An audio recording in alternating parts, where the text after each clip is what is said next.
breath, yeah, I'm living for you, living for you. Yeah, I'm living for you. You know that I'm living for you. Yeah, I'm living for you.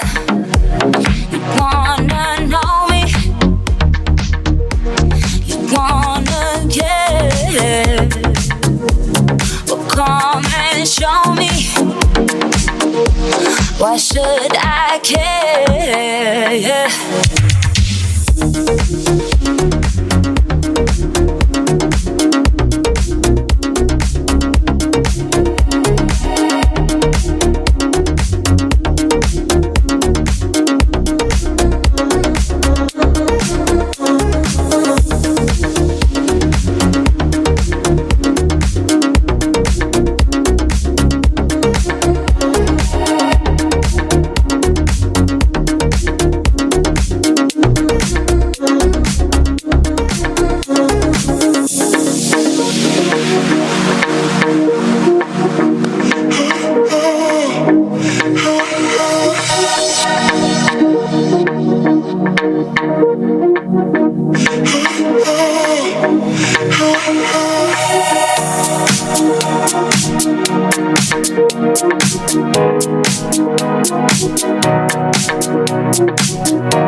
Everything I do, yeah, I'm living for you.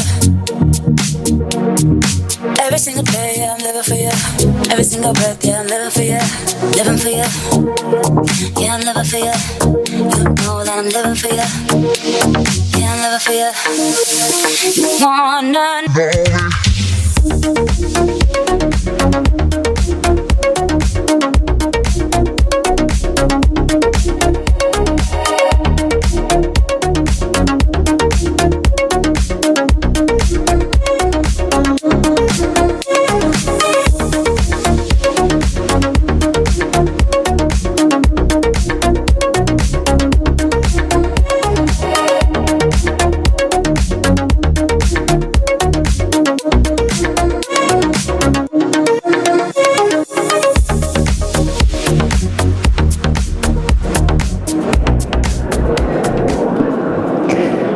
Olá, boa tarde a todos e a todas. Meu nome é Marília, para quem não me conhece, eu sou diretora de Relações com Investidores da companhia. É um prazer enorme recebê-los aqui, né, as pessoas que estão aqui presencialmente e também as pessoas que estão nos vendo pela transmissão ao vivo. Hoje é um dia muito especial, é o dia que vamos apresentar a nossa visão de futuro. Queria só dar alguns recados. Então, a transmissão ela vai ficar gravada e depois vai estar disponível no site de RI. A apresentação já está disponível no site e também na CVM. E para quem está aqui com os crachás, atrás a gente tem um QR Code, então vocês também podem escanear e acompanhar a apresentação, além das telas que a gente tem. No final da apresentação, a gente vai ter uma sessão de perguntas e respostas, tanto para as pessoas que estão aqui no presencial e também as pessoas que estão na transmissão podem fazer as perguntas pelo chat. Então, para a gente iniciar, eu queria trazer um vídeo do nosso CEO global, Miguel Steele. Olá a todos, espero que se encontrem bem. É com muito gosto que vos dou as boas-vindas ao Analyst Day da EDP Brasil 2022. Hoje a EDP está presente em 28 mercados, mas o Brasil foi o primeiro e é um dos principais. Somos líderes na transição energética, com 75% da nossa geração proveniente de fontes renováveis e estamos comprometidos em ser uma empresa 100% verde até 2030. Queremos contribuir para que todos tenham acesso a energia limpa, não deixando ninguém para trás. As energias limpas são cruciais para a construção de um futuro melhor. A EDP está no Brasil há quase 30 anos. E através dos nossos cerca de 3.300 colaboradores e diversos stakeholders, atuamos em todos os segmentos da cadeia de valor da energia, com portfólio integrado e flexível. Temos uma posição distintiva no negócio de redes e ambicionamos crescer em solar, através inclusive da parceria com a EDP Renováveis. A EDP no Brasil tem apresentado resultados sólidos e uma trajetória positiva, representando um contributo relevante para a diversificação e resultados do grupo. Em 2021, 21% do EBITDA consolidado do grupo teve origem no Brasil. Gostaria também de salientar os padrões de excelência da EDP no Brasil em ESG. A este nível, a empresa foi reconhecida no ranking bolsista B3 como a melhor do Brasil. E é notável a relevância com que a EDP Brasil tem dado ao bem-estar das nossas pessoas, à diversidade, à inclusão, à segurança no trabalho e às políticas de governança reconhecidas pelo setor. Tudo isto se reflete no trabalho e na seriedade com que as nossas pessoas encaram estes temas no dia-a-dia. O Brasil tem um enorme potencial de crescimento. É considerado a 13ª maior economia do mundo e o país com maior potencial para liderar o mercado da bioeconomia mundial. Por isso, e porque estamos comprometidos em liderar a transição energética no Brasil, continuaremos a apostar e apoiar este país. O nosso posicionamento estratégico é claro: ser um operador com relevância na transição energética brasileira, comprometido com as nossas metas de ESG e assente uma organização preparada para o futuro, ágil e eficiente, com pessoas engajadas e focada em inovação e transformação digital. Isso tem-se refletido também no aumento da cotação da ação da EDP Brasil, que está em níveis recordes, mesmo ex-dividend. Por fim, gostaria ainda de ressalvar que tenho grande confiança na nossa equipa no Brasil, que demonstra um histórico de superação de metas, uma grande capacidade de adaptação aos desafios e uma visão ambiciosa para o futuro. Desejo a todos um ótimo evento e espero que aproveitem a disponibilidade de toda a diretoria da EDP aqui presente para conhecerem mais a fundo a EDP, a qual temos orgulho de construir a cada dia. Muito obrigado. Acho que a mensagem ficou bem clara, né? Acho que é importante a gente destacar que o Brasil hoje é o segundo maior mercado da EDP, onde a EDP atua. Vou só aqui passar pelos nossos ativos para relembrar todo o nosso portfólio, né, diversificado, e a EDP aqui no Brasil é uma empresa integrada. Então, em geração hídrica, a gente tem 2,2 GB de capacidade instalada, a gente tem 0,7 GB de térmica, que é P100, em energia solar, 61 megawatt pico já instalado, 21 megawatt AC, desculpa, gente, me confundi aqui, é 61 megawatt AC já instalado, 21 mega AC em projetos e 209 AC em uma parceria que a gente tem com a EDP Renováveis, que é o projeto Monte Verde. Em transmissão, nós temos 2.500 quilômetros de linhas. Desses 2.500, 1.500 já estão em operação. Em trading, no último ano, nós negociamos 14 terawatt-hora de energia, temos mais de 350 clientes. Em redes, que é o nosso grande core da companhia, nós temos duas grandes distribuidoras, a EDP São Paulo, que fica na região do Vale do Paraíba e no litoral norte de São Paulo, que atende 28 municípios, e a EDP Espírito Santo, que fica no estado do Espírito Santo e atende 90% do estado.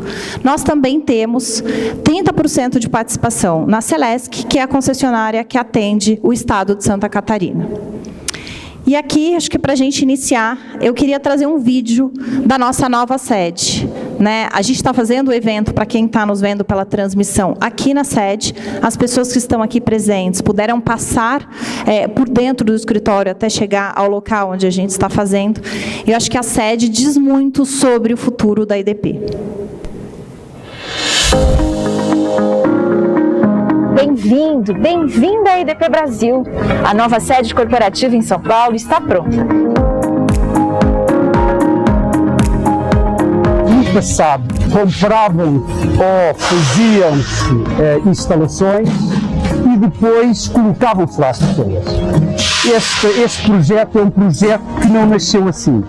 É um projeto que primeiro pensou-se nas pessoas e equacionou-se todo o projeto de obra considerando esse ponto central das pessoas.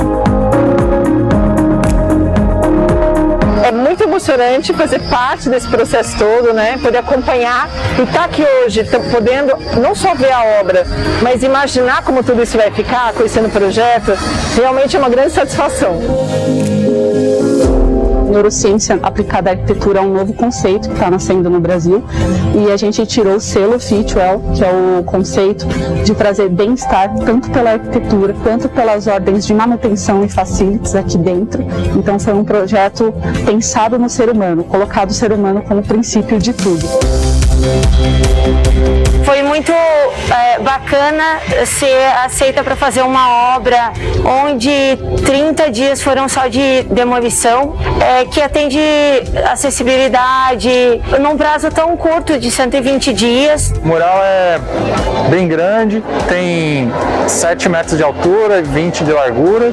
A composição eu acho bem interessante de fazer e tem a ver com os ideais aqui, com o trabalho da EDP, então foi legal, acho que rolou uma sinergia boa, assim. O interessante dessa obra, eu acho que nela a gente tem vários lugares para trabalhar que parece que você está em outro lugar já. Então você anda 20 metros, 30 metros, sobe aqui para o mezanino, parece que você vai ficando em várias empresas, em vários ambientes. A gente conseguiu dar essa quebrada e ficar em vários ambientes diferentes.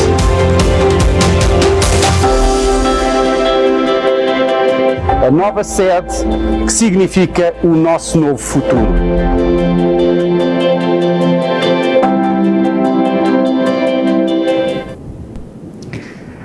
A nossa sede é o símbolo do nosso futuro. Gostaria de chamar aqui ao palco o João Marques da Cruz, nosso CEO, para apresentar O Futuro é Open.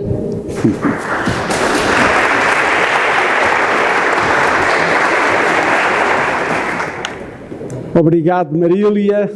Boa tarde a todos. Sempre um prazer estarmos juntos, especialmente de forma direta, evitando a televisão, embora também dando as boas-vindas a todos aqueles que nos veem através de vídeo. Bom, não há nenhuma apresentação sem PowerPoint e eu não vou fugir desta regra. Eu vou falar do futuro, porque, como disse a Marília, o futuro é open, o futuro é aberto e nós queremos construir o futuro, mas vou começar a falar do futuro olhando para aquilo que foi o último ano, o ano 2021. O ano 2021 foi para a nossa empresa, para todos que trabalham cá e para todos que são acionistas da EDP Brasil. Eu nunca esqueço os 275 mil brasileiros que são acionistas da EDP Brasil.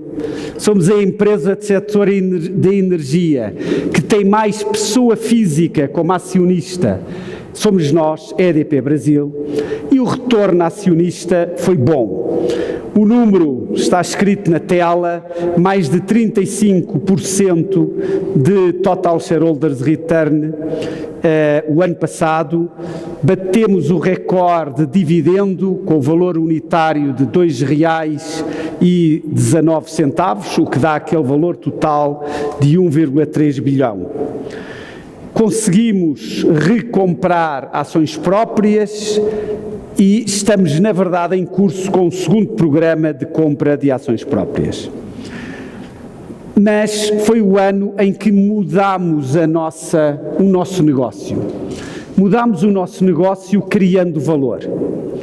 Mudámos o nosso negócio ganhando a EDP Goiás, que era a antiga CLT, uma transmissora.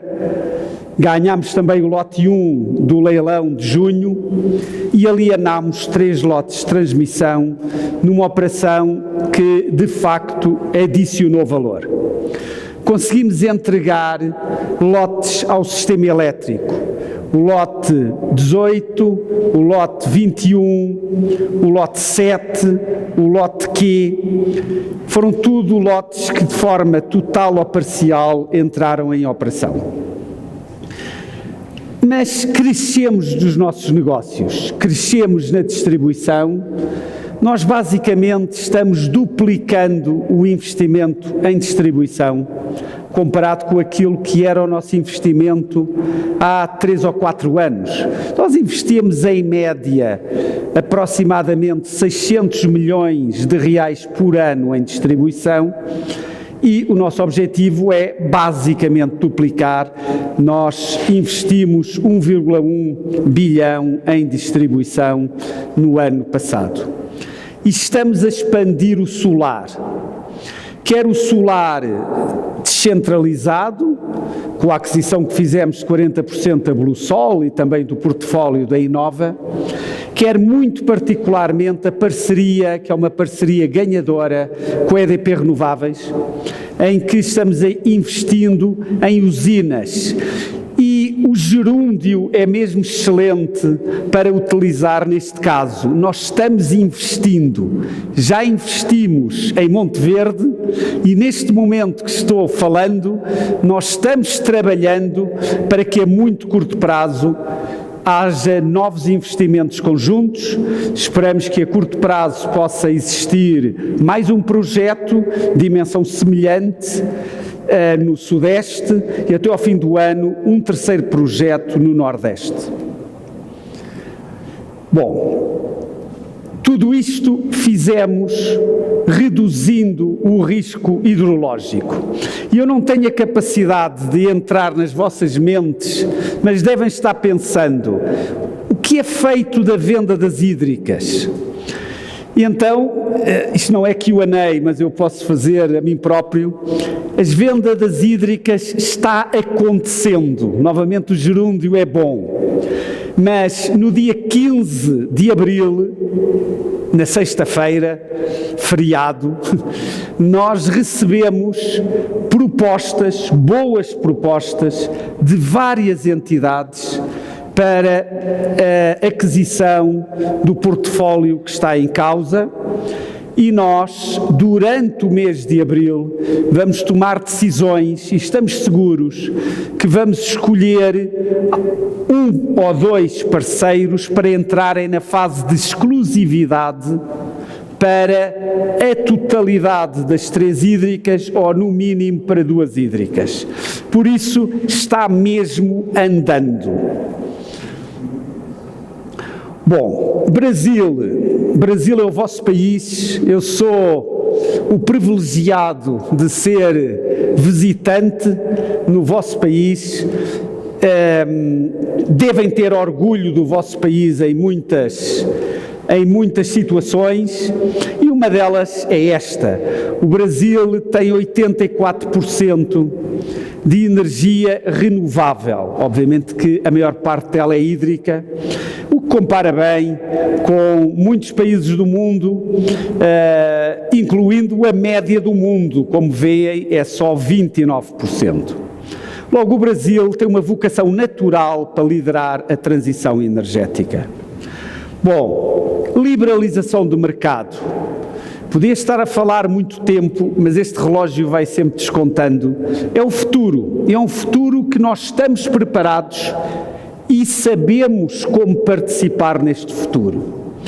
É evidente que nós sabemos como funcionará no futuro a operação do sistema, como vai interagir com as tecnologias, os vários modelos de negócio em que os consumidores serão simultaneamente produtores. Logo, nós queremos participar neste futuro, sabemos como participar e esperamos que ele aconteça de forma sustentável o mais rápido possível. Bom, este quadro, que demora, como veem, a ser montado, porque está cheio de energia, este é o nosso futuro. Esta é a nossa visão.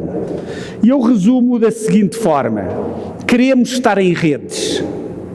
Redes é essencial, porque as redes são essenciais para a transição energética. As redes são essenciais para a liberalização do mercado.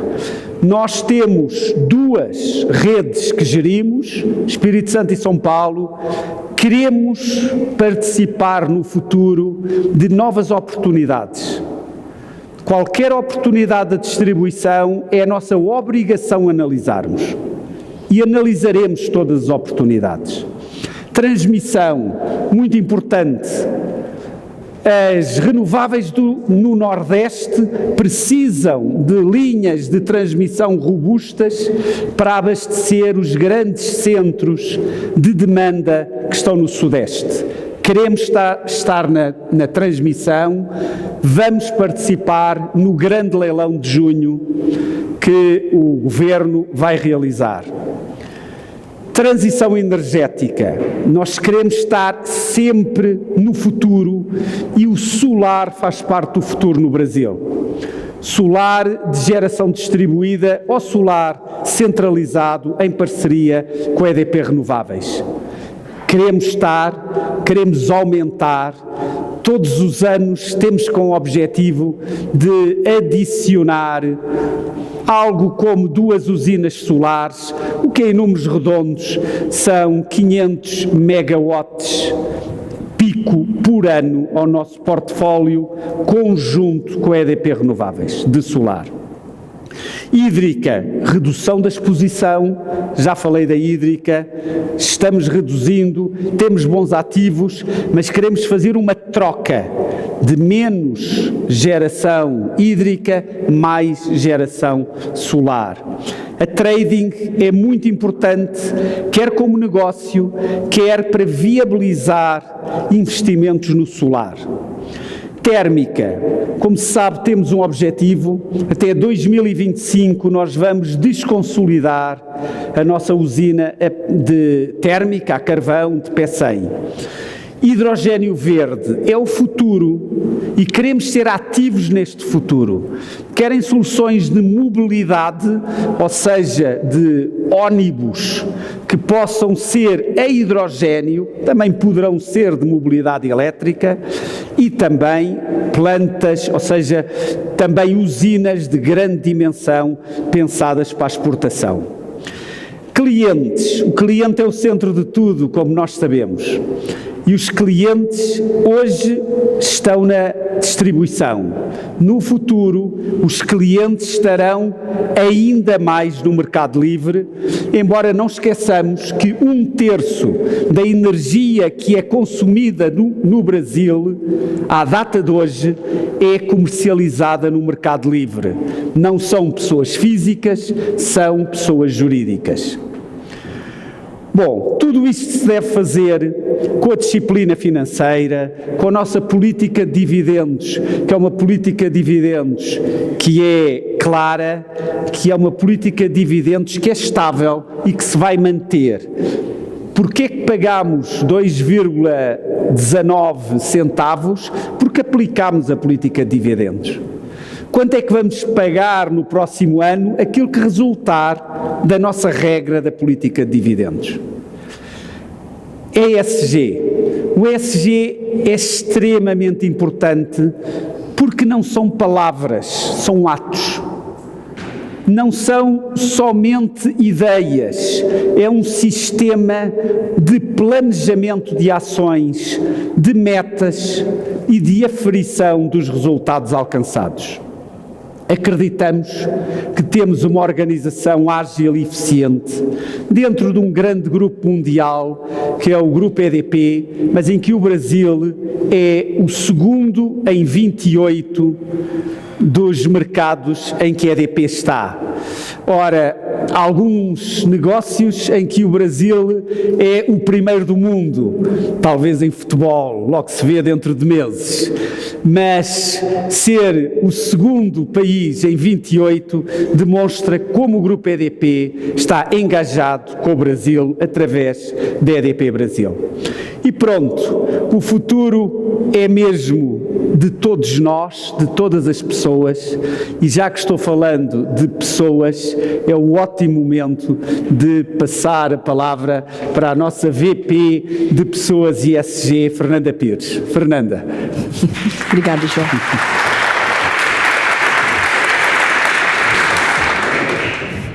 Boa tarde a todos e todas.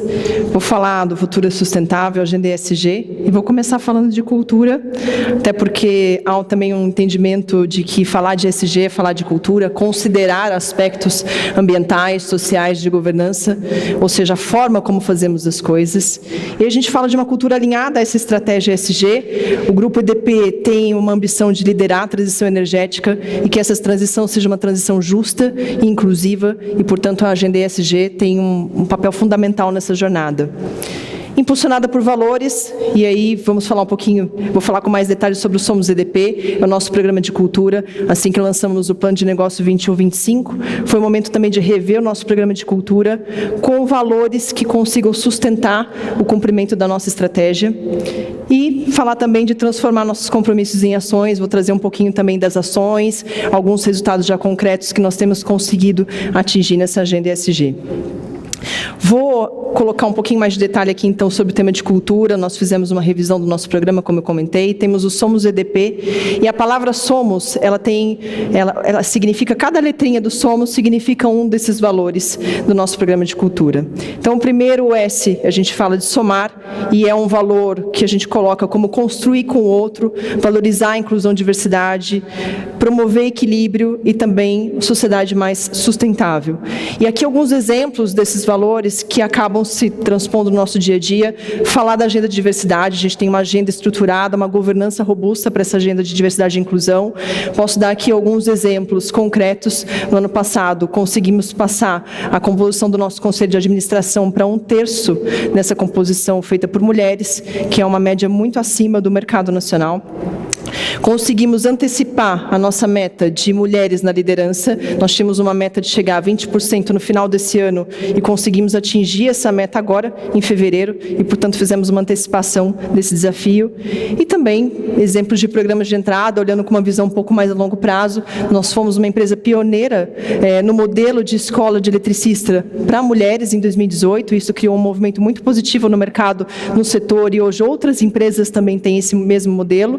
E no final do ano passado, fomos também a primeira empresa a criar o modelo de escola de eletricista focado em pessoas transgênero, sabendo que são pessoas muito vulnerabilizadas dentro da sigla LGBT e, portanto, um compromisso de criação de oportunidades reais para que essas pessoas consigam sair das estatísticas. Falando de engajamento, nós temos também um destaque no tema de clima organizacional. Somos uma empresa com alto nível de engajamento e se compara, inclusive, com esses índices em mercados, em outras empresas que performam acima da média, é também a nossa referência. E um ponto alto da nossa pesquisa de clima é o quanto as pessoas têm orgulho de trabalhar na EDP. E também, já que estamos falando também no somar de sociedade mais sustentável, mudanças climáticas, nós somos a única empresa do setor de energia da América Latina que conseguiu um desempenho máximo no CDP, o Carbon Disclosure Project, e isso também diz muito sobre a robustez que nós temos hoje de governança, gerenciamento de riscos, metas alinhadas à ciência e também a transparência nas nossas demonstrações. O próximo valor é o olhar para si mesmo, olhar para a sociedade, falar de bem-estar, gerações atuais, gerações futuras. Aqui eu posso destacar modelos de trabalho, modelo híbrido. Claro que para aquelas atividades onde o modelo híbrido é possível, uma parte das nossas atividades precisam ser feitas de maneira presencial. Aquilo que não precisa, nós temos um modelo bastante flexível de trabalho e também com os espaços de trabalho que consigam contribuir para bem-estar, lazer. Essa sede, como vocês viram também no vídeo, ela foi toda construída com o conceito de neuroarquitetura, espaços que estimulem a cognição, criatividade, e, portanto, esse também é a nossa forma de trazer bem-estar, engajamento e capacidade de atrair e reter pessoas. Falando de ética, fomos também reconhecidos pelo 8º ano consecutivo como empresa transparente, troféu Transparência da ANEFAC. Impacto social, aqui a gente pode até falar um pouquinho sobre a Agenda 2030 do Pacto Global. Tem o ODS 11, que é de cidades sustentáveis, e dentro desse desafio de cidades sustentáveis, a gente fala muito de também preservação do patrimônio natural e cultural, e aqui, conectado com a missão do nosso Instituto, acesso à cultura através de uma das frentes, resgate de patrimônio histórico. Nós participamos da restauração do Museu da Língua Portuguesa, a reconstrução do Museu da Língua Portuguesa, restauração do Museu do Ipiranga, e também aderimos recentemente a uma iniciativa do BNDES, Resgatando a História, que é a maior iniciativa de recuperação de patrimônio histórico no Brasil. Outras empresas, junto com a EDP é uma delas, está participando dessa iniciativa junto com o BNDES. E também outros projetos que eu poderia aqui elencar, que estão ligados também a essa transição energética justa, através do nosso Instituto, muitos projetos ligados à educação inclusiva e olhar também para as pessoas em situação de vulnerabilidade. Nosso valor, mudar está aberto, reconhecer riscos, assumir riscos e inovar também é um valor para nós. E aí que a gente fala muito de inovação, mas com olhar de gerenciamento de riscos. Então nós somos reconhecidos pela segunda vez como a empresa mais inovadora do setor elétrico, mas também temos uma robustez grande no que se refere à gestão de riscos. Inclusive estamos fazendo uma reavaliação da nossa matriz de riscos ESG. Isso porque, se a gente olhar hoje, comparado com alguns anos, muito provavelmente podemos citar o exemplo da dimensão social. Alguns riscos sociais trazem hoje outros efeitos em termos de reputação, impacto financeiro para as empresas e, portanto, é uma agenda que a gente precisa ter em constante olhar a própria questão de cibersegurança. Então, tanto a digitalização do que aconteceu na pandemia, como a própria crise que está acontecendo no leste europeu, tem aumentado muito os riscos ligados à cibersegurança e, portanto, aqui a gente tem uma agenda proativa e constante de olhar para esses riscos e como mitigá-los. E também falando ainda de inovação, hidrogênio, primeira planta de hidrogênio verde integrada ao complexo de Pecém, que vai ser falada mais à frente também pelo Luiz Otávio na sequência. Aqui falando da letra O de novo, organizar, é o nosso penúltimo valor. Organizar processos, falar de eficiência, orientação por resultados, e aí com segurança, coerência e transparência. Segurança é o nosso primeiro princípio, e portanto nós fizemos uma jornada ao longo dos últimos anos, e hoje a gente tem muito orgulho de falar que temos um alto nível de maturidade de segurança, quando a gente olha para o nosso ambiente interno, nossos mais de 3.000 colaboradores. Nosso desafio em curso é estender esse olhar, estender essa cultura de segurança para as empresas que trabalham conosco, para os nossos parceiros. Falando de eficiência, a eficiência também está no nosso DNA de negócio, mas aqui é um olhar transversal, e por isso que a gente quis também criar um lab de eficiência, para que de uma maneira transversal a gente consiga se antecipar, identificar oportunidades, processos, novas tecnologias que consigam trazer mais eficiência para os nossos negócios. E aqui basicamente é o objetivo desse pilar, que é tornar as nossas operações cada vez mais eficientes. A gente já tem uma jornada nessa agenda, tanto é que nós temos um histórico de antecipação de entregas de lote de transmissão, como parte de vocês deve se lembrar. Por último, simplificar, e aqui é uma simplificação para que a gente também tenha condições de buscar novos negócios, novas oportunidades, então simplificar a nossa jornada. Aí a gente está falando da parte digital, nós temos também feito anualmente um assessment da nossa maturidade digital, temos um elevado nível hoje de maturidade digital e temos também alguns MVPs em curso com as nossas áreas de negócio, muito focados na maioria na experiência, melhorar a experiência do nosso cliente. Tecnologia, também estamos no momento de revisão de sistemas, fluxos e identificação de novas soluções tecnológicas que nos deixem cada vez mais preparados para os desafios de negócio. E clientes, aqui uma frente específica de digitalização da jornada de atendimento do nosso cliente na distribuição. Eu vou passar muito rápido aqui, porque meu tempo está acabando, mas aqui a ideia não é entrar em cada detalhe desse slide, é simplesmente para que vocês tenham uma visão, que nós temos 4 eixos de atuação, quando a gente fala dos objetivos para 2025 na agenda ESG. Os detalhes desses objetivos, compromissos e ações estão no site de RI, para quem quiser conhecer em mais detalhe, mas aqui a ideia é mostrar para vocês o sistema que o João falou anteriormente. Portanto, aqui, os principais eixos desses objetivos: liderar a transição energética, compromisso com o meio ambiente, impacto positivo na sociedade e uma estrutura de governança forte. Em cima desses objetivos, nós temos alguns compromissos já estabelecidos também, olhando para 2025. Então, dentro do primeiro eixo, a gente tem compromissos de redução de emissões, escopo 1 e 2. Temos o compromisso também de aumentar a capacidade instalada em energia solar fotovoltaica.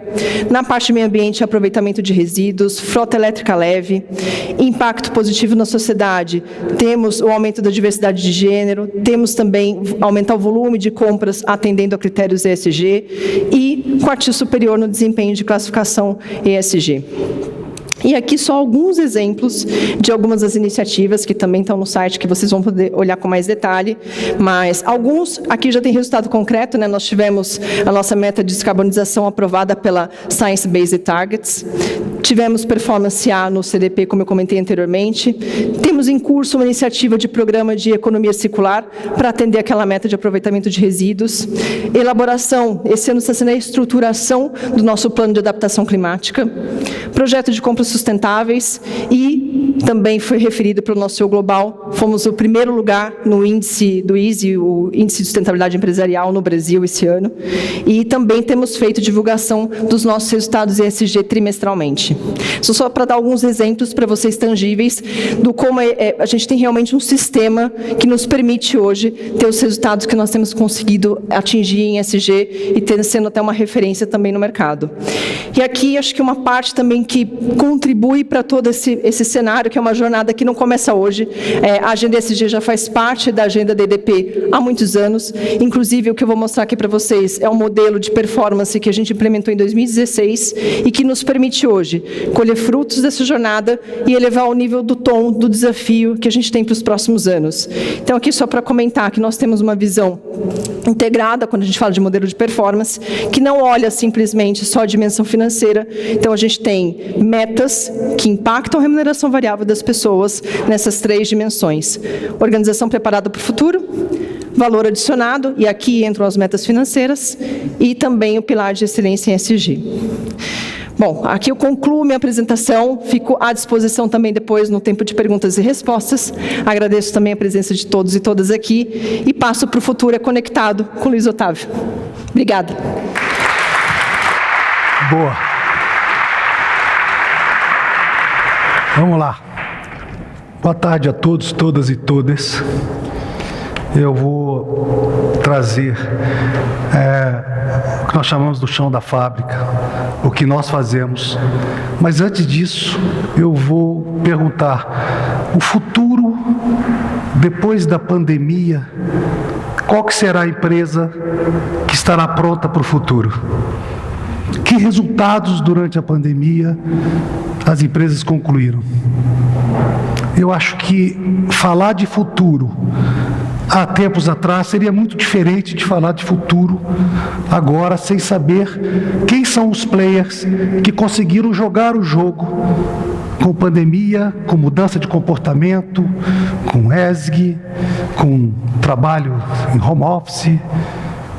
Como colocar um CAPEX à frente com mais de 10 mil trabalhadores on time, on cost. Quem vai responder essas perguntas que eu estou fazendo? Espero que sejam os senhores. Eu espero que eu possa dizer que para fazer o futuro tem que saber fazer o presente. E acho que essa é a primeira grande mensagem que eu posso trazer aqui para os senhores. Fazer com o quê? Fazer como? Quem nós somos? Nós somos, na distribuição, 2 empresas que têm um futuro bem equilibrado para quem fala de mercado livre. Ela já sabe o que é mercado livre, 50% do seu mercado já é livre. Ela já trabalha com fio.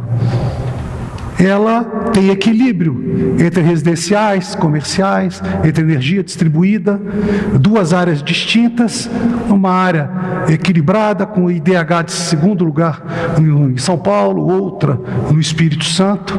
Ou seja, parece que temos regiões onde a estratégia nos ajuda e muito para poder tirar o máximo do potencial dessas áreas. E para isto, independente do que aconteceu nos últimos 2 anos, nós decidimos avançar. E eu espero dizer para os senhores agora, se fizemos rentabilidade com qualidade neste período. Contudo, nós avançamos. Saímos de um CAPEX de 1,1 bilhões em 21, um CAPEX de entre 1,3 e 1,5 em 2022. Será que ele está equilibrado? Parte eu coloquei no crescimento. Vejam as cores das barras. Mercado, melhoria e perdas. Será que eles estão equilibrados? Nós respondemos isso com equilíbrio para atender o mercado com qualidade? Um volume estritamente maior do que fizemos nos últimos tempos, mas que nós entendemos que o principal, conseguimos trazer, agora falando para o acionista, a rentabilidade. Digo que nós temos a menor glosa do Brasil e desafio quem quiser colocar algo diferente. Isso significa que aquilo que nós investimos, 0,5% foi glosado, 0,5% foi perdido. Como temos gente com 2 dígitos, eu acho que esse é um dígito bastante razoável para o investimento. Um EBITDA regulatório com um crescimento de 8%. Uma taxa de QRR de 2,5% a 3%. Isso quer dizer que acreditamos na nossa área de concessão, acreditamos na melhoria, acreditamos na tecnologia, acreditamos no novo. Mas tanto dinheiro colocado, será que ele veio e teve resultado, teve eficiência? Nós tínhamos uma relação clássica do setor entre DEC e FEC em 21, do 10º lugar e do 22º lugar. Passamos para 2021 em 6º lugar e no 14º lugar. E para onde vocês querem ir? Eu acho que vice-campeonato não é um bom campeonato. Nós queremos chegar no topo. Esta aceleração deve nos levar ao topo. Acreditamos piamente nisso. No nosso dia a dia, representando uma mão de obra direta e indireta de quase 10 mil pessoas, que a nossa crença é ser o primeiro. Primeiro em rentabilidade, primeiro em qualidade. Nas perdas, será que tivemos outra eficiência? Saímos de 8,57 e viemos para 8,30. Estou falando de um ano. Um ano. E saímos de 13,39 para 12,45, perseguindo a regulatória, a perda regulatória dentro do ano de 23, 24. Estamos em plena revisão tarifária da EDP Espírito Santo. Com absoluta tranquilidade, entregamos toda a documentação, tudo que tinha que ser feito junto com o regulador. E o ano que vem teremos uma nova revisão tarifária, agora em São Paulo, com absoluta tranquilidade. Não há um grupo especial trabalhando com isso, porque isso pertence ao nosso dia a dia. Vou chegar aqui agora na questão das iniciativas de melhoria, né? Nós temos digitalização, olhando para o cliente, nós temos utilização de PIX, busca de ativa, né, de tarifa social, drones em 100% das inspeções, e temos hoje uma robotização utilizada na poda de árvores. É o novo. Sem o novo, não teremos futuro. É a inovação.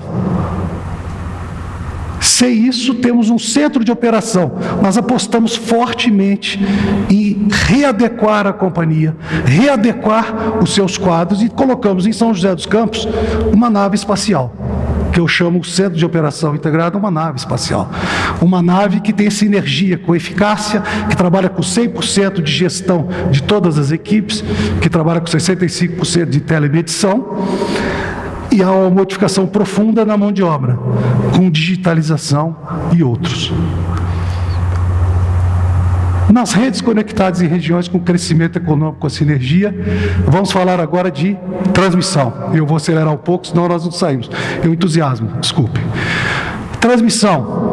Nós temos hoje, on time, on cost, grandes ritos em 500 kV, 230 kV, os grandes lotes que superaram a Serra da Mantiqueira no lote 18, a Serra do Rastro no lote 21, terminando lotes no Rio Grande do Sul, que é o lote Q, e um no Maranhão. Afora a rotação de ativos que nós fizemos no Maranhão, com a construção de 2 lotes e a rotação de ativos daquilo que tínhamos no Espírito Santo. Aquilo que nós nos propomos ao mercado em construir, construímos e estamos com uma RAP na casa de 800 milhões. Opa! Foi. A implantação do OIM é referência. A tecnologia de engenharia que foi utilizada é de primeira linha, de primeiro mundo. Helicópteros em algumas áreas, lançamento por drone de cabos. As estruturas mais pesadas nós tivemos em 500 kV. São mais 15 subestações. Eu vou falar aqui da antiga CELG-T. Por que ela é antiga? Que no espaço muito curto de tempo, né, nós já fizemos o takeover da EDP Goiás. A EDP Goiás hoje, que o João falou aqui no começo, são 14 subestações, 756, totalmente equilibrada, tão equilibrada que mais um mês ela será operada a partir da nave espacial de São José dos Campos. Acho que a velocidade de alguns meses, você colocar tudo isso, colocar um plano de PDV no ar, como nós estamos colocando, certo? Como nós aprovamos, quer dizer que a gestão tem sido uma marca de quem faz sem atropelos. Não somos manchetes de jornal por não termos feito. Geração hídrica, é por último, aqui que conhecemos todos os rincões do país, aqui nós aprendemos a construir, aqui nós aprendemos a gerir CAPEX, aqui nós apanhamos e aprendemos a como conhecer o Brasil como um todo, fazendo Amapá, fazendo Tocantins, fazendo a divisa e aqui do Pará com o Mato Grosso, 2,2 giga de geração hídrica.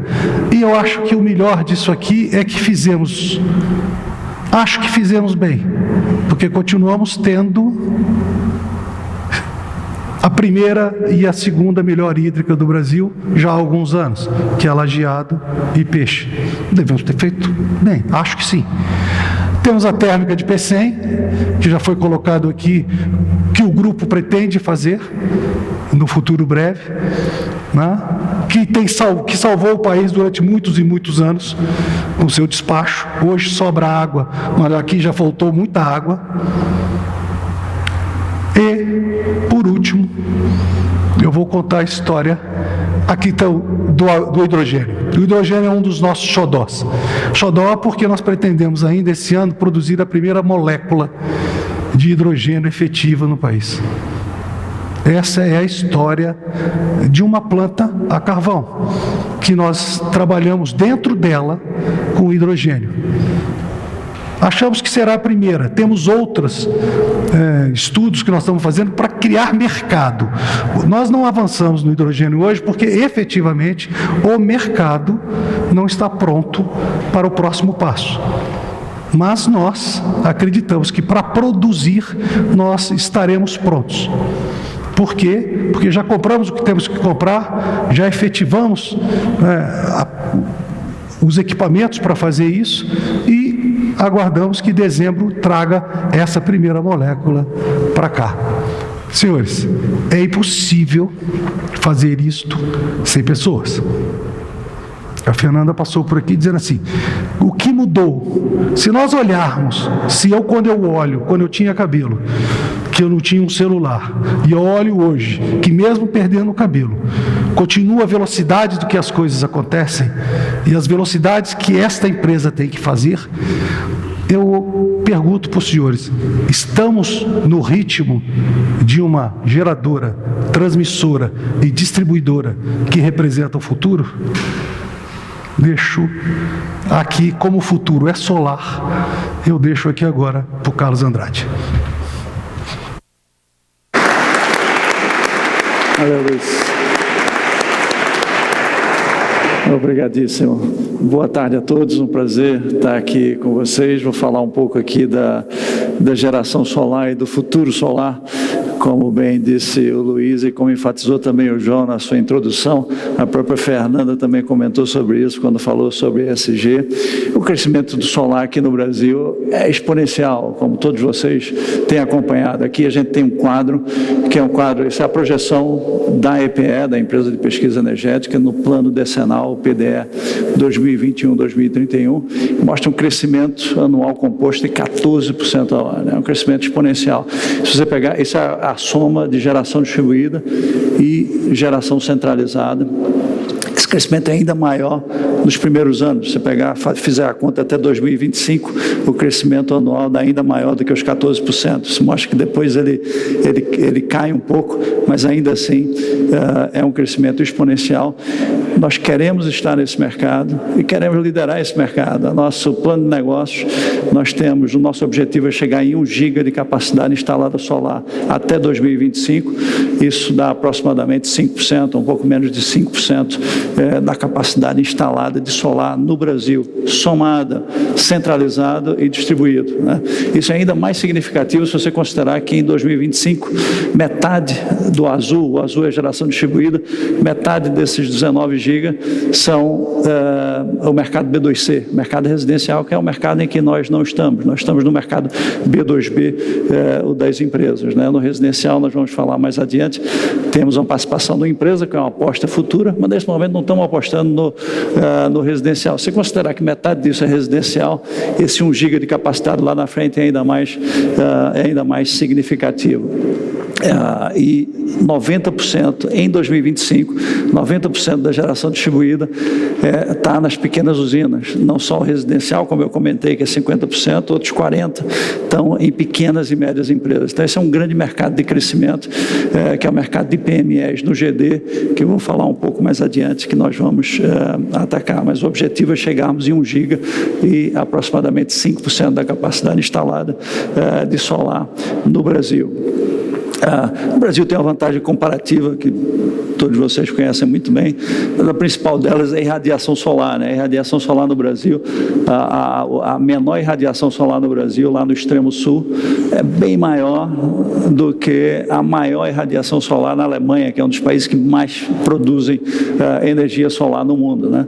Isso é uma vantagem assim, incomparável com outros países. A extensão de terras no Brasil que permite expandir a produção solar, entre outras vantagens, e não é à toa que as empresas estão apostando no solar, né? A gente lista aqui algumas empresas, são as empresas brasileiras que estão buscando segurança energética, né? Com os sobressaltos com relação à hidrologia, essas coisas, mas buscam segurança energética, buscam sustentabilidade e a preocupação com o ESG e buscam ser competitivos, ter uma energia competitiva no longo prazo, que é o que essas empresas estão apostando aqui no solar centralizado e no solar distribuído das empresas e as pessoas buscando redução de custos, né? Com relação ao que pagam hoje as distribuidoras, que aqui na geração distribuída, como o Brasil é o net metering, você basicamente desconta daquilo que você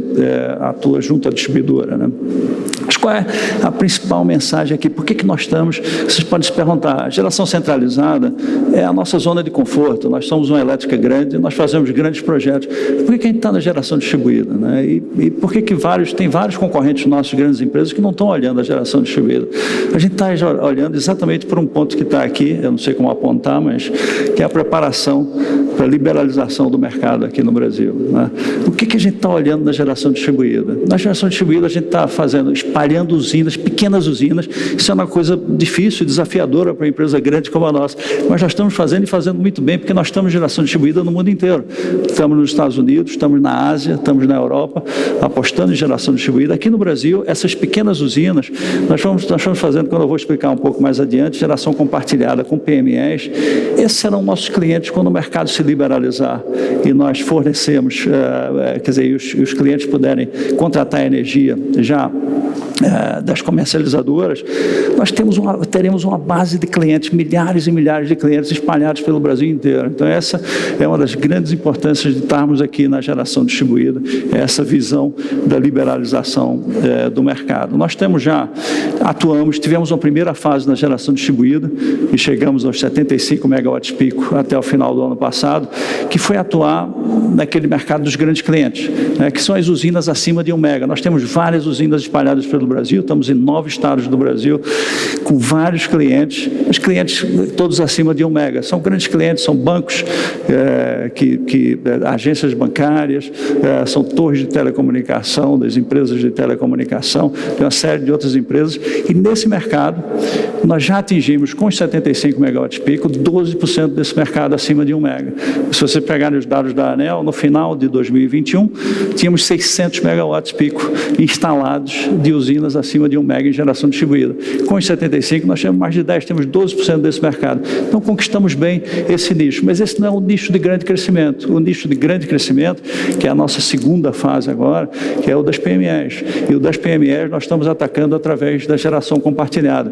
Temos várias usinas já em Minas Gerais, aqui em São Paulo, no Espírito Santo, no Rio Grande do Sul, e que estamos espalhando geração compartilhada, trazendo centenas e centenas, milhares de clientes PMEs numa mesma usina. A geração compartilhada, só para dizer brevemente, os clientes alugam a cota da usina e pode usar essa produção para descontar da sua conta na distribuidora.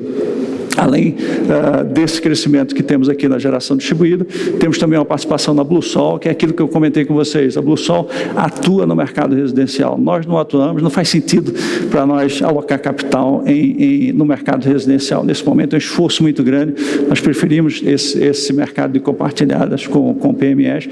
Nós apostamos na Bluesol, investimos 40% na Bluesol, que não é o suficiente para controlarmos e tirarmos quer dizer, e sufocarmos uma empresa que está crescendo muito rapidamente, né? Então eles podem crescer e o 40% é grande o suficiente para a gente ter ali direito de participação ali no conselho, na visão estratégica da empresa, etc. Mas o dia a dia é tocado pelos nossos sócios, que são os controladores da Bluesol. É uma aposta no futuro, né? Essa empresa está crescendo muito rapidamente, como nós mostramos aqui, instalaram 27 megawatts pico no ano passado, tem 210 franqueados no Brasil, espalhados pelo Brasil. É isso que eu comento. Daqui a alguns anos, quando esse mercado estiver liberalizado, nós temos clientes espalhados no Brasil inteiro. Os caras têm 210 franquias do Brasil, de sul a norte. São potenciais clientes nossos no futuro, quando o mercado estiver liberalizado também. Portanto, essa é uma área de muito crescimento da geração distribuída. Geração centralizada, nós fazemos através da parceria com a EDP Renováveis. Me enrolei aqui, acho que precisa apertar mais uma vez, né? Nós temos a parceria com a EDP Renováveis. A Renováveis é o nosso veículo de solar de larga escala e eólica a nível mundial. Aqui no Brasil, fazemos conjuntamente. Na geração distribuída, a EDP Brasil é 100% dos projetos. Na geração centralizada, é 50-50 com a EDP Renováveis. É uma parceria ganha-ganha. A EDP Renováveis é um grande developer de usinas, né? Eles têm equipes montadas para desenvolver usinas, grandes usinas aqui no mundo inteiro e aqui no Brasil particularmente, e nós somos uma máquina comercial. Nós temos a comercializadora que atua no Brasil há quase 20 anos. Nós somos líderes de comercialização aqui no Brasil, temos clientes, quer dizer, e o mercado do solar centralizado é o mercado livre, e essa combinação da capacidade comercial da EDP Brasil com a capacidade de desenvolvimento de projetos da EDP Renováveis que leva a que isso seja uma parceria vencedora. Nós já anunciamos um projeto de 209 megawatts lá no Nordeste, que é o Monte Verde, a energia totalmente vendida um pedaço para a nossa trading, metade, né, e a outra metade para clientes.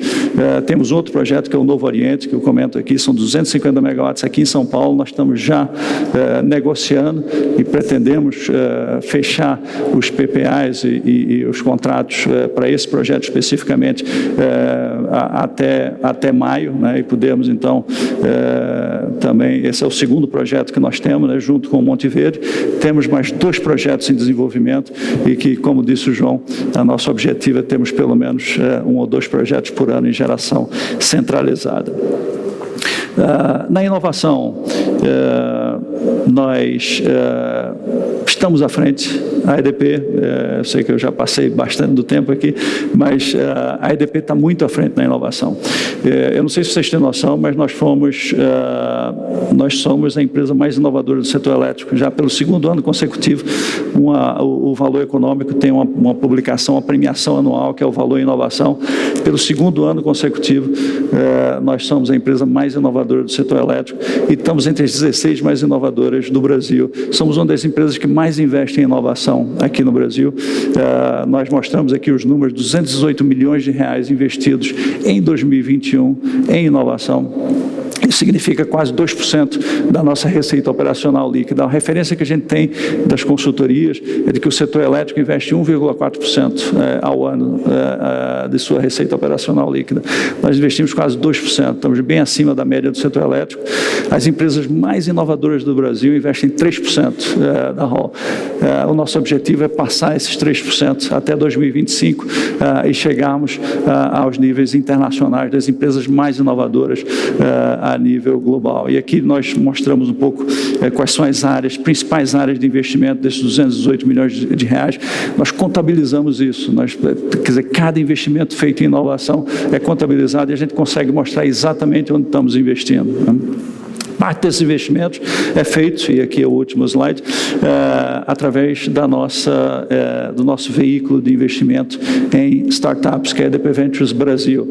O restante do investimento é CAPEX Inovação, OPEX Inovação, mas a EDP Ventures Brasil já tem 8 investidas, entre elas a BlueSol, que foi o que eu já comentei aqui em geração distribuída, mas são startups voltadas para o mercado de geração distribuída, o mercado de fontes renováveis de energia, mobilidade elétrica, digital, etc. Então temos 8 investimentos já em startups e isso está crescendo. E investimos em empresa Clark, por exemplo, só para dar um exemplo, é uma empresa que pretende concorrer conosco e com as outras comercializadoras no mercado digital de compra e venda de energia. Eles estão se preparando para isso, né? Nós investimos ali, temos ali 5% da empresa em Venture Capital, é a empresa que vai concorrer conosco, mas estamos ali investindo e acompanhando até para aprender com o que essas empresas estão fazendo, né? Depois temos feito muita integração da inovação com o negócio propriamente, né? Então tem investido as notas como a Colab ela faz o nosso consumidor pode tirar fotos, tem uma árvore caída, algum problema, ele manda direto para a distribuidora e a distribuidora consegue atender essas emergências mais rapidamente através desses modelos. E esse é o grande papel da inovação para nós aqui na EDP, é exatamente ajudar o negócio a se desenvolver, ser mais eficiente, gerar novos modelos, né, novos serviços, novos produtos e novos modelos de negócio, né? Então esse é o grande papel. A relação com o cliente vai transformar o setor elétrico ao longo dessa década e estamos muito focados nisso, tanto do lado do negócio, da geração solar, quanto com a inovação. E juntando a inovação com a relação com o cliente, acreditamos que vamos ser líderes nesses mercados ao longo dessa década. E com isso, eu passo aqui para o Henrique Freire. O nosso futuro é rentável, né? Obrigado.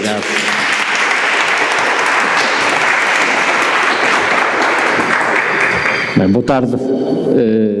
Vamos falar um bocadinho de números. Sei que muitos de vocês aqui ansiavam por este momento. Nós não queremos fazer isto uma apresentação de resultados, não é uma apresentação de resultados. Acho que tem mais interesse discutirmos aqui um bocadinho mais de estratégia financeira, mas não queremos deixar de passar algumas mensagens sobre aquilo que nos destacamos em termos de resultados. Começando aqui, primeiro, o futuro é rentável, é sempre um bom... E o futuro é rentável, lembrando só que os nossos resultados de 2021, onde realmente nós tivemos, em qualquer linha que se olhe dos nossos números, foram resultados muito sólidos.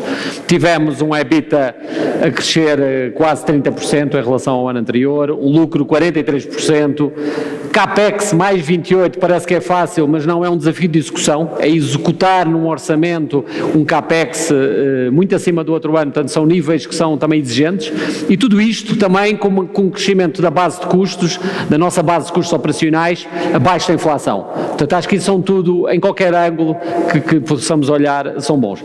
PMSO por margem bruta, que é uma medida, quando temos portfólios mais ou menos estáveis, é uma boa medida de evolução da rentabilidade. Vemos essa evolução permanente, se tomarmos isso de referência de há 10 anos atrás para cá, todos os anos temos tido uma evolução positiva nesse indicador. E isto permitiu-nos pagar aqui um dividendo, e aqui é importante ressaltar, seguindo a política de dividendos, o João aqui já tinha referido isso, Nós pagámos um dividendo de R$2,19 por ação, foi o maior dividendo da nossa história, mas resulta da aplicação de uma política. A política tem um foco, primeiro tem uma comunicação simples de estabelecer o mínimo de R$1 por ação, tem uma lógica de distribuir pelo menos, e não obrigatoriamente, 50% do lucro líquido ajustado, e aqui o ajustado está bem claro lá na nossa política, que é um ajustado por eventos não caixa, e depois tem um ponto importante que é um sweet spot para a colocação da alavancagem. Queremos estar numa alavancagem de dívida líquida EBITDA entre 2,5 e 3 vezes. Portanto, calibramos o nosso dividendo por aí. Em cima disso, colocámos também programas de recompra de ações, um primeiro programa que foi concluído, que levou depois ao cancelamento posterior das ações e à abertura de um segundo programa que está em curso, com quase 40% do segundo programa já executado. Funciona. Tudo isto, um TSR de 35%, que é algo que nos orgulhamos, acho que foi uma entrega excepcional. Obviamente que a valorização da ação e do mercado ajudou em cima de uma rentabilidade, de uma yield base de dividendos. Mas olha, vamos falar aqui um pouco agora aqui na cozinha, como é que nós preparamos, digamos, os nossos investimentos, falando aqui um pouco de dívida. Primeiro aqui a distribuição da nossa dívida. Nós hoje temos uma dívida de 7,9 bi de reais, mas o ano passado, se vocês virem, nós fizemos emissões quase de 5 bi. Beneficiámos de alguns instrumentos, que se vocês virem, instrumentos baseados, por exemplo, em 4131, tirando proveito da volatilidade do mercado cambial, portanto um bocadinho oportunístico, e temos hoje cerca de 70% da nossa base de dívida assenta em debentures. Isso é uma prova de mercado, são conceitos a mercado, portanto é muito relevante. Nós temos, de alguma forma, feito opções por emissões a CDI, sobretudo ao nível das distribuidoras, e corporate, digamos, nas nossas usinas hídricas mais antigas, e emissões IPCA+, nas linhas de transmissão. De alguma forma, nós temos uma leitura de que o mercado brasileiro é um mercado que tem um desconto de liquidez importante, há um gap grande entre as Bs das NTN-Bs que estão ancoradas às IPCA+, e as taxas reais de CDI, L prazo, isso é consistente, e portanto isso faz sentido atrelar IPCA+, a ativos de longo prazo, com cash flows previsíveis e indexados à inflação, como é o caso das transmissoras. Achamos que faz menos sentido em ativos como, por exemplo, na própria distribuição, com indexações anuais de inflação, mas com uma lógica mais corporate e, sobretudo, num nível de alavancagem global que nós temos relativamente baixo. E, portanto, isso acho que nos permite ter uma vantagem de médio prazo interessante, tendo esse gap de mais preponderância em CDI do que em PCA. Vamos ver aqui, carregando-se. Temas da rentabilidade. A rentabilidade não nasce, há agendas de eficiência ao longo de toda a empresa. A área financeira tem tido aqui um papel de coordenador de todas as nossas eficiências. Nós, de alguma forma, destacamos, nós chamamos aqui a orçamentação base zero, uma metodologia que usamos desde 2015, há outras metodologias, e há muitas metodologias que nós usamos também, intermédias, que nos permitem alcançar objetivos de eficiência. Isto tem-nos permitido, ano após ano, ter obtido ganhos que têm acumulado, quando nós olhamos de 15 a 21, são quase 400 milhões de reais, em termos de ganhos reais. Quando nós pegamos a nossa base de custos lá atrás e a projetamos para a de hoje, há um gap de quase 400, e estamos a falar de mais de 30% de ganho real, é muito. Daqui para a frente continuamos com iniciativas, não acabou, é uma agenda que não acaba, é uma agenda que continua, mas isto é feito, um ponto que nós ressaltamos sempre, eu gosto de ressaltar, isto não é nada com nenhuma eficiência, não há nenhuma medida espetacular, não há nada que seja, descobrimos isto, fazíamos tudo errado, não, são pequenas medidas, são centenas, dezenas de medidas implementadas uma após a outra, vão-se empilhando essas pequenas medidas e no final o resultado é muito, muito sólido.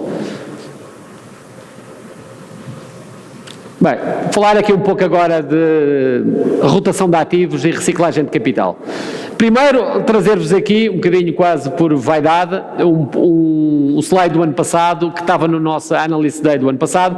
Nesse slide nós mostrávamos claramente o que é que queríamos fazer, nós dizíamos, nós queremos fazer rotação de ativos, nós sabemos que temos um portfólio de ativos que foi ganho a RAPs CAPEX na ordem dos 15%, temos esse portfólio e sabemos que o investimento hoje está na taxa de 7, 8% quando olhamos para taxas de novos leilões em Greenfield.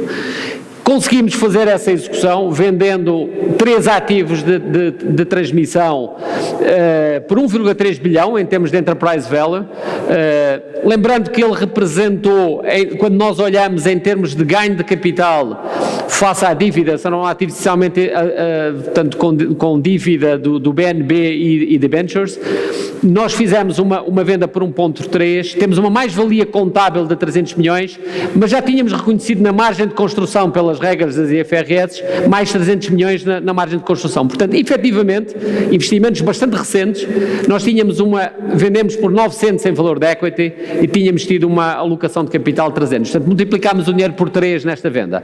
Onde é que alocar? Bem, os novos leilões de transmissão têm tido competitividades exageradas, nós mantemos a nossa disciplina nesses leilões, continuamos a estar interessados nos leilões, vamos a leilão, mas com a disciplina financeira. Ganhámos um lote, um lote no Acre, que estaremos para entregar em 24, mas comprámos, como sabem, o que era a CELG-T, agora é a EDP Goiás. Em qualquer ângulo que vocês vejam, em termos de rotação de ativos, nós temos um ganho, seja por yield, por múltiplos de EBITDA, mesmo, enfim, ponderando pelas margens que temos, pelo prazo das concessões, em qualquer ângulo que olhem, nós ganhamos nessa comparação.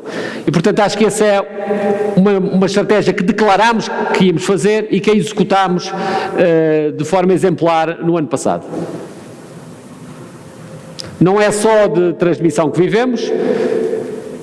No solar, o Carlos referiu isso, nós temos sido ativos no mercado solar, comprámos um portfólio que era da AES, comprámos uma participação da BlueSol, e nas hídricas, não escuso-me de repetir, aqui o João falou aqui no início, enfim, é um processo, nós realmente declaramos a nossa intenção de reduzir a exposição a hídricas e temos feito, e estamos a fazer esse processo, o processo que, infelizmente, não com confidencialidade que o processo merecia, mas o processo tem avançado, nem sempre linear, mas tem avançado e estamos convencidos que vai ter um bom sucesso, vai ter sucesso. Falando agora um pouco de investimento, o Luís, aliás, referiu aqui já o investimento na distribuição e transmissão.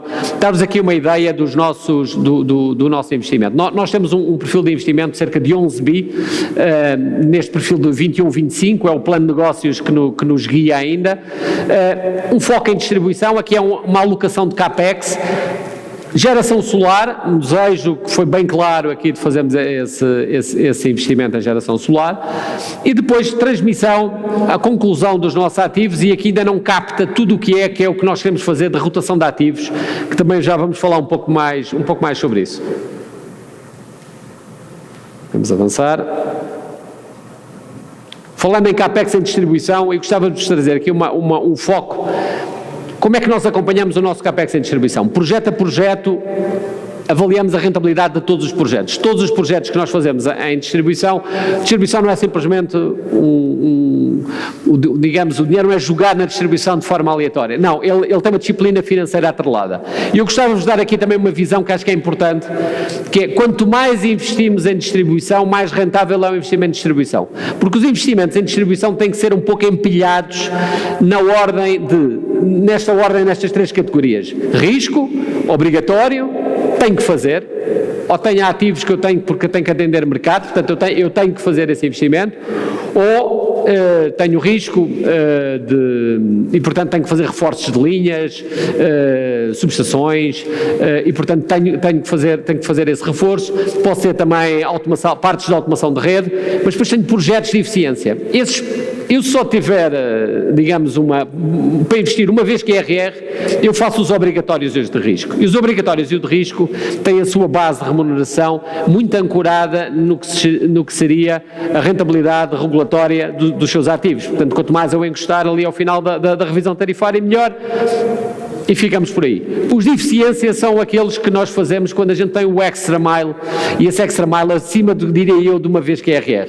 E, portanto, quando nós mais temos investido, são os BT0s, são investimentos de automatização da rede que nos permitem reavaliar as nossas equipas de campo, ganhar eficiência, tecnologia. Todos esses investimentos são fundamentais porque eles não trazem só base de ativos remunerada, eles trazem também reduções de OPEX e reduções de perdas que são capturadas por esses investimentos. Isso faz com que, em termos de rentabilidade, esses investimentos tendem a ser mais rentáveis do que os outros. E, portanto, na média, quanto mais investimos, mais rentável se tornam os investimentos na distribuição. Obviamente que isto tem um limite, é uma maneira um pouco simplista de ver, porque isto é o acompanhamento, tem que ser projeto a projeto.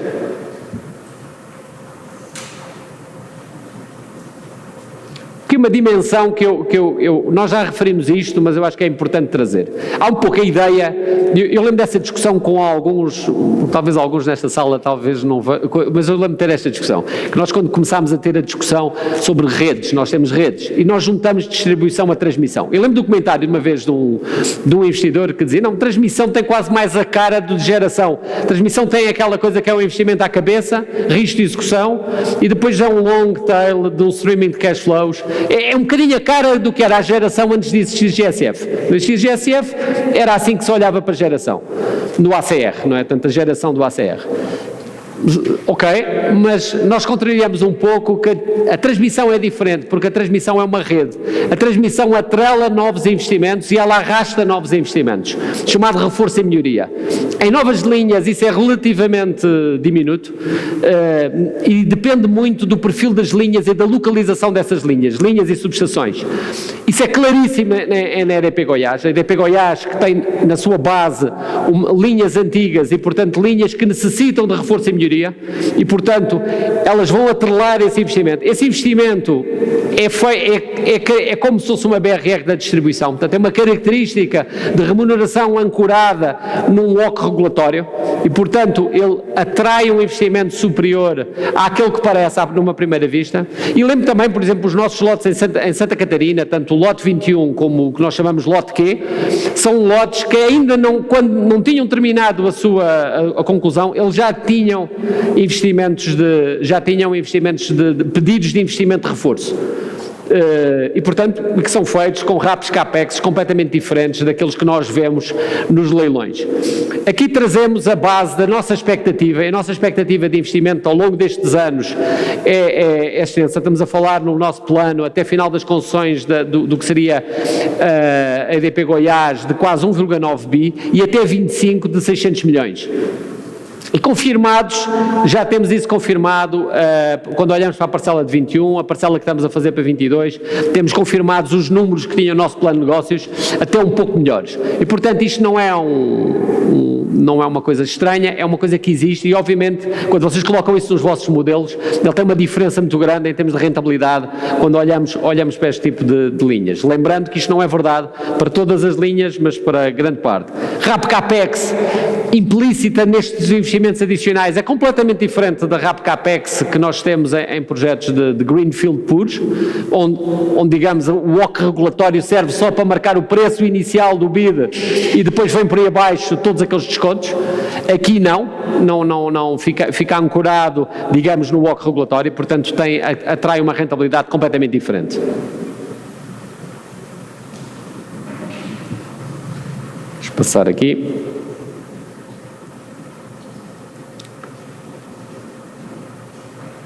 Bem, o slide final queria falar aqui, isto é uma mensagem que nós damos muitas vezes quando nos sentamos com investidores, analistas de mercado, o que é que nós queremos fazer com a nossa alocação de capital.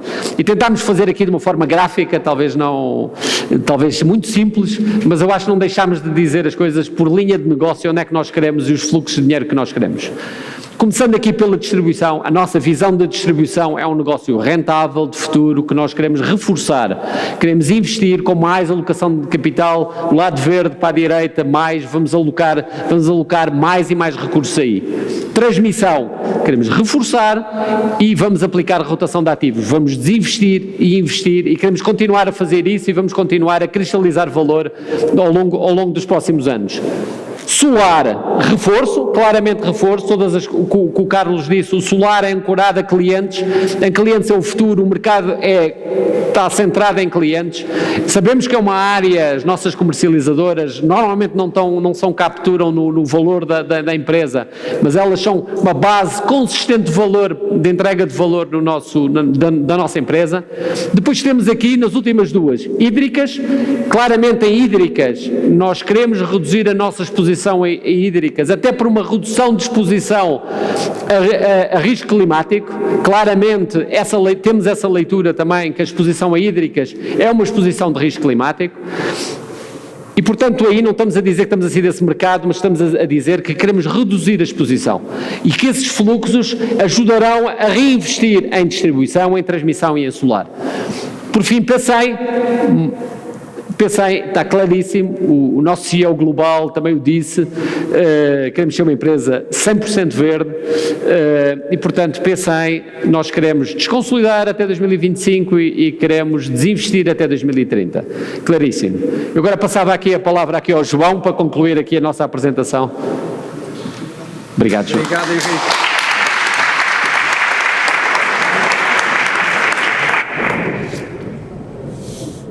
Bom, e vamos então ao futuro Temos aqui uma geringonça, aquele objeto meio estranho que está aqui à esquerda, mas que pretende ser a união de 5 ideias. Por um lado, nós temos o espírito aberto para sermos de facto líderes na inovação. As 8 empresas que o Carlos referiu, que nós estamos investindo através da nossa Ventures, líder na transformação do mercado. Segundo, nós queremos crescer e por isso a nossa meta é até 25, um crescimento médio anual de 8 a 10% do nosso EBITDA. Terceiro, nós queremos ser sustentáveis. E sustentáveis é, no momento atual, sinónimo de aplicar as boas práticas, as boas políticas de ESG. O ESG aplicado em ações e não só em palavras. A quarta componente, nós queremos estar conectados. E conectados significa aumentar o nosso investimento, quer o investimento fundamentalmente em redes, quer em termos de melhoria da eficiência das redes, quer expansão. E por fim, o solar. Nós queremos ter 1 gigawatt, a EDP Brasil, sozinha, para além daquilo que a EDP Renováveis fará no Brasil, a EDP Brasil quer ter 1 gigawatt de capacidade em 2025. Quer a nossa participação de 50% nas grandes usinas utility scale, quer o solar de geração distribuída. Este é o nosso futuro e, importante dizer isso, queremos contar convosco nesta sala e participando como acionistas da EDP Brasil. Muito obrigado.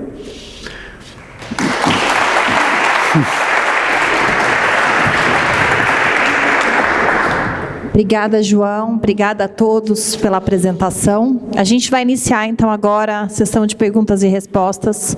A gente tem aqui microfones. Então, eu vou começar primeiro pelas pessoas que estão aqui presenciais e depois a gente vai para as perguntas que estão no chat. Então, vou pedir só, enfim, quem quiser, já temos ali uma do Pedro, ali no fundo. Pedro Manfredini, analista do Goldman. Olá, pessoal, obrigado pelo evento. Estou aqui. Queria uma pergunta sobre a abertura de mercado, acho que vai ser um evento muito importante para o setor como um todo. E eu queria ver como que a empresa tem tratado hoje o retorno agregado de todas as linhas onde você atua, transmissão, geração, distribuição, hoje e pós-abertura. Foi comentado como essa abertura pode impactar o business, acho que a experiência do usuário vai ser muito importante também, mas como é que fica, como que a empresa consegue gerar retorno maiores do que hoje em um mercado totalmente liberalizado? E como que o business vertical de vocês, né, sendo uma integrada, pode facilitar isso, ou enfim, aonde vocês veem os potenciais upsides aqui? Ok, muito bem. Nós gostaríamos muito de vender a pessoa física na cidade de São Paulo. Nós não podemos. Quem tem a sua casa, o seu apartamento em São Paulo, tem o seu distribuidor. Por isso nós vemos com bons olhos a possibilidade de abertura do mercado. E porquê? Porque a EDP Brasil, que é uma empresa brasileira, mas integrado num grupo internacional, que é o Grupo EDP, tem experiência real em muitos mercados de como foi a liberalização e como conseguimos ganhar mercado nesses países. Por isso nós acreditamos nas nossas capacidades de ganharmos posições quando o mercado for liberalizado. Por isso somos a favor da liberalização. Nós somos donos de distribuidoras. Achamos que a liberalização do mercado vai ser favorável para as distribuidoras. Porque não é fantástico a distribuidora captar muitos recursos dos clientes, muito dinheiro se quisermos, e depois distribuir ao sistema 80% deste dinheiro. E ter mesmo riscos de inadimplência. O distribuidor deve-se concentrar num gestor de infraestruturas. E tem muito a fazer. A infraestrutura tem, aliás, que ser preparada para a possibilidade da existência de mais do que um comercializador de energia. Por isso, nós, como distribuidor, também somos favoráveis à liberalização do mercado. Por isso tem aqui as duas razões. Nós queremos ser players de venda de energia para pessoa física nas grandes cidades brasileiras e como distribuidoras nas nossas áreas de concessão, que temos duas e no futuro queremos ter mais, nós entendemos que o nosso know-how é de gestor de infraestruturas. Próxima pergunta, pessoal. Marcelo, aqui na frente. Oi, pessoal. Obrigado aí pela oportunidade. Eu tenho duas perguntas. Acho que a primeira em relação à PCEM, né? Vocês querem desconsolidar a PCEM aí em 2025, mas eventualmente pode ter uma oportunidade de contratar uma usina como a PCEM no leilão de capacidade. Queria entender se vocês têm conversado com o governo sobre isso, se vão permitir, por exemplo, nos próximos leilões, você ter a fonte de carvão, né? Ou vai ter uma exigência de eventualmente você ter que trocar para gás. Então, queria entender qual é a estratégia para a PCEM. E aí vocês, obviamente, querem vender no futuro. Então, como você consegue vender um ativo não contratado, né? Então, provavelmente vocês têm que pensar em fazer isso antes. E o outro ponto, olhando em relação à privatização da Eletrobras, né, que o processo está avançando, você vai ter uma companhia gigantesca, né, com bastante energia descontratada e uma comercializadora que vai ser disparada a maior do Brasil, né? E aí uma pergunta um pouco até para o lado de RH, né? Como que as empresas do setor, né, vão conseguir se proteger, né, de uma empresa grande como a Eletrobras, né, que vai ter a capacidade de pagar muito bem, né, para os executivos, né, que vai querer montar um timaço de comercialização e vai ter um poder de mercado gigantesco, né? Se vocês pretendem eventualmente mudar a remuneração, por exemplo, do pessoal da comercialização para ser uma remuneração mais agressiva e condizente, eventualmente com a atividade de trade, essa é a dúvida. Obrigado. Muito bem. Em relação à PCEM, nós vamos desconsolidar até 2025. Até. Pode ser antes. Nós vamos participar, caso haja essa oportunidade, mas o nosso desejo é participar no leilão de disponibilidade que se realizará, em princípio, no fim deste ano. E nós queremos participar e queremos ganhar. E cumpriremos as obrigações desse leilão perante a União e o sistema elétrico. Desconsolidar não significa fugir. Fugir é dizer, não quero saber de PECEM, eu saio de PECEM. Desconsolidar é algo diferente. Não teremos maioria de capital, mas há várias formas de conseguir a desconsolidação e sem dúvida que agrega valor ter um novo contrato de disponibilidade. O nosso termina a meio de 27 e temos interesse de prolongar por mais 15 anos, ou seja, até 2042. Em relação à outra questão, nós não temos nenhum problema numa Eletrobras privada. Saudamos as privatizações, todas. Desde o Rio Grande do Sul até ao norte do Brasil, passando por Santa Catarina já agora. Por isso, é bom que haja empresas privadas, é bom que a Eletrobras seja privada. E é um mercado, nós competimos com grandes multinacionais muito maiores do que nós, que estão aqui no Brasil. E somos capazes de competir, por isso também seremos capazes de competir como a Eletrobras privada. Acho que faltou a questão da comercialização ou está atendido?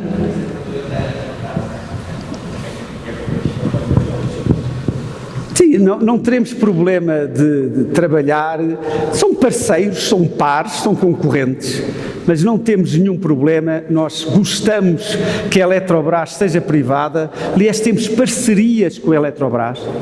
E é importante, sendo ela privada, de nós podermos ter acordos no âmbito das parcerias que temos com a Eletrobras, que são fundamentalmente em hídricas. Mais uma pergunta, pessoal? Ali, o André. Boa tarde, pessoal. Eu tenho duas perguntas. A primeira pergunta é um follow-up na pergunta do Manfredini. Em relação à abertura de mercado, vocês puderem comentar um pouquinho qual a expectativa em relação à velocidade de abertura, e aí não só o plano da ANEEL, mas o que vocês esperam que poderia sair do legislativo versus o prazo de vencimento dos contratos legados, né? Como que vocês entendem que o mercado vai conseguir se adaptar a essa potencial disparidade de prazos de vencimento? E a segunda pergunta, se puderem comentar um pouquinho, né? Vocês apresentaram lá no começo o quanto que já avançou do segundo programa de recompra, o que nessa parte técnica, vamos dizer assim, vocês pretendem fazer? Vocês pretendem, caso esse programa de recompra acabe, fazer um novo programa de recompra? Se puderem comentar também um pouquinho da estratégia do controlador que vem comprando ações há alguns meses, se vocês têm ouvido deles uma expectativa de continuar comprando. São essas duas perguntas. Obrigado. Muito bem, eu vou começar por esta segunda componente. Nós temos um programa de recompra em curso, sem dúvida que o objetivo é terminar este programa de recompra. Não temos nenhuma decisão sobre um terceiro programa de recompra. Sem dúvida que as ações é normal que sejam anuladas após terminarmos este programa de recompra. E o acionista controlador detém aproximadamente 57% da EDP Brasil. O acionista controlador não tem a menor intenção de retirar a EDP Brasil de bolsa.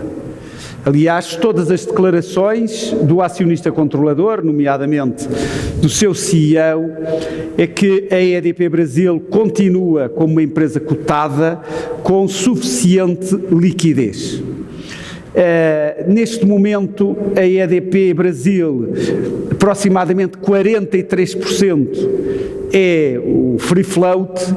No seu passado histórico já tivemos free float muito inferior a esse e por isso há espaço para ser reduzido o free float, mantendo uma liquidez bastante elevada.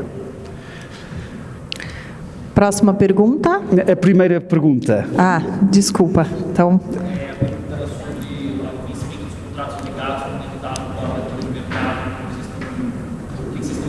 relação ao prazo da abertura rápida, assim? Sim. Da liberalização. Sim. Muito bem. É uma excelente pergunta, genuinamente. E a minha recomendação é a recomendação: faça-se bem em vez de fazer-se depressa. Tecnicamente, eu entendo que o Brasil precisa de endereçar vários temas, e dou o exemplo de como se repartem os encargos gerais do sistema elétrico pelas várias entidades, antes de passos mais fortes na liberalização. E está dizendo quem concorda com a liberalização, quem deseja a liberalização, mas quem reconhece que neste momento há que endereçar esses temas que não estão, na nossa opinião, suficientemente endereçados. Porque a liberalização tem de manter um sistema que seja sustentável. E a sustentabilidade passa por endereçar o financiamento dos encargos gerais do sistema elétrico. Pronto. Mais perguntas, pessoal? O Daniel. Oi, pessoal, tudo bem? Eu queria que você comentasse um pouquinho sobre o processo de renovação de concessão de distribuição, né? Tem um processo da Espírito Santo. Queria que você comentasse sobre como você garantiria, né, que esse processo não seja oneroso, né, que eu acho que é a expectativa da companhia. Acho que o pessoal gostaria de saber disso. Obrigado. Muito bem. Essa pergunta está tocando num ponto central. As concessões de distribuição são muito importantes. É um assunto que temos vindo a trabalhar tecnicamente, junto com a Associação das Empresas Distribuidoras. Recordar que não é um problema da EDP Brasil, é um problema de todas as distribuidoras privadas. Há uns desenvolvimentos importantes, nomeadamente desenvolvimentos legislativos.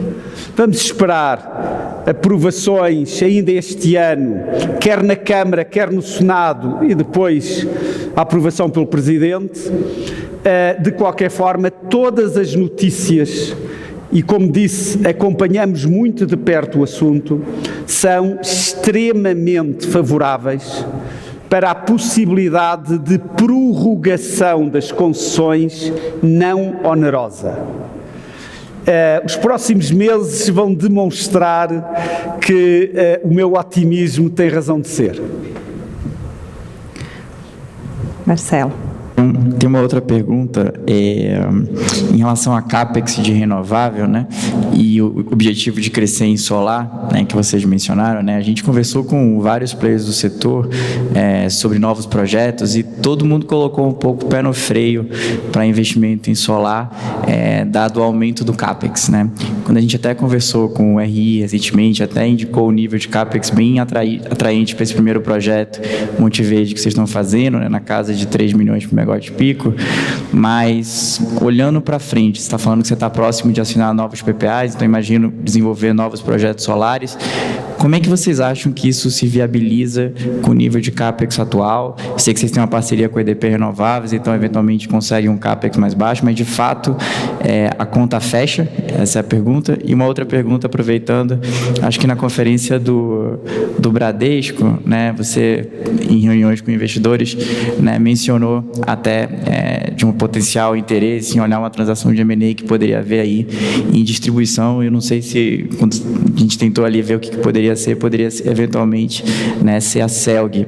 E aí, se pudesse comentar um pouquinho sobre isso também. Obrigado. Muito bem. Bom, em primeiro lugar, o CAPEX tem de fechar, porque se não fecha, não há investimento. Nós temos uma regra que cumprimos. No momento da decisão de investimento, nós temos que ter pelo menos 60% do CAPEX tem de estar coberto com contratos de longo prazo. Se quisermos PPAs. Se não atingem o NPV, o valor atualizado líquido da contratação do PPA, se não atinge 60% do CAPEX, não há investimento. Mas a conta fechou em Monte Verde e vai fechar nos 2 projetos que vamos fazer este ano. Porquê é que nós ainda não anunciamos? Porque ainda não fechou totalmente. Falta uma pequena peça no puzzle para fechar totalmente. Diria que é nos momentos mais difíceis, como é o atual, dos preços dos insumos, que a nossa parceria com a EDP Renováveis é mais importante. Mas tem razão, o mercado está mais complexo, está mais difícil. Os insumos estão mais caros, embora a recente valorização do real ajudou os insumos a não estarem tão caros. Mas uma parceria com alguém que é um líder mundial ajuda-nos muito, tal como nós ajudamos a EDP Renováveis com o nosso know-how do mercado brasileiro. Em relação à distribuição, todas as distribuidoras que vão ao mercado, nós analisamos. Aplica-se a essa que disse e a qualquer outra. Agora, há processos em curso, mas são processos que estão sujeitos a confidencialidade que eu não posso quebrar. Pessoal, a gente tem tempo aqui para mais 2 perguntas. Por favor, Pedro. Tá ligado? Bom. Eu tenho uma pergunta quanto a... Pensando na expansão de geração para frente e depois no mercado liberalizado, né? Hoje a gente vê uma dependência muito grande do crescimento centralizado ainda, né? Na mão da distribuidora, na mão do governo. Uma vez que você tiver a liberalização por completo, vai mudar muito a dinâmica de como a gente vai pensar o crescimento e a expansão de geração, né? E como que as empresas, e falando do EDP aqui, vai pensar pós 25 na sua expansão de matriz, né? Eu vou adicionar solar com todo ano ou algum megawatt pico, projeto teórico, na expectativa de expansão orgânica da minha carteira. Então eu vou construir o projeto na expectativa de que eu vou fechar esses pequenos contratos ao longo do caminho. Eu sempre vou ter um nível de descontratação para frente, o que é um pouco diferente da dinâmica de hoje. Se vai ser isso muda um pouco a tua gestão de risco de carteira também. Então, posso só emendar a segunda, que seria sobre os processos competitivos que tem tido recentemente, seja Greenfield, seja Brownfield, né? A gente tem visto uma competição muito grande, né? Os processos começam com 8 players e vão para o shortlist, às vezes 4 players. Onde que a EDP, nos processos de M&A principalmente, consegue ter um diferencial, conseguiria ter um diferencial para poder outbid com retornos atrativos, né? Como é que fica essa gestão? Onde você consegue? Principalmente recentemente você acabou passando por isso. Puder comentar um pouquinho? Obrigado. Ok. Muito bem. Nós somos uma empresa que preferimos risco baixo, mesmo que à custa de rentabilidade mais baixa. Descontratação é uma palavra que não entra no nosso alfabeto. Ou seja, nós gostamos de estar contratados. No passado, a contratação era feita pelo sistema elétrico. Atualmente e no futuro, a contratação será feita por parceiros privados, através de PPA. Mas não é a nossa política e não vai ser a política de alguém que decide investir em geração solar ou outra qualquer, não interessa o tipo de geração, e depois de investir é que vai ao mercado tentar colocar a energia. Não é assim que fazemos. Por isso, nós estamos incluindo no solar descentralizado, que nós chamamos de remoto e compartilhado. Nós preferimos, antes do investimento, ter um nível de segurança de que temos clientes para as nossas usinas. Isso é a primeira questão é descontratação, não. Nossa capacidade de ganhar e perder em M&A. Nós ganhámos um M&A o ano passado, a privatização da CLT. Perdemos a privatização da C3ET. Por isso, temos capacidade, às vezes ganhamos, outras vezes perdemos. tentamos, o ano passado ganhámos um lote de transmissão no leilão, perdemos outros. Queremos aprender a melhorar sempre para que este ano possamos ganhar negócios em mercado secundário, queremos ganhar negócios em mercado secundário e também queremos participar para ganhar nas privatizações, nos leilões de transmissão. É para isso é que uma parte das pessoas da EDP que estão nesta sala trabalham todos os dias para sermos competitivos. Gente, pelo avançado da hora, acho que a gente vai finalizar aqui o Q&A. Grande parte das perguntas que a gente recebeu no chat já foram respondidas aqui, e as demais perguntas a gente responde depois via RI. Então, queria agradecer a presença de todos. A gente vai encerrar, então, a transmissão a partir de agora. Mas eu quero dizer algo.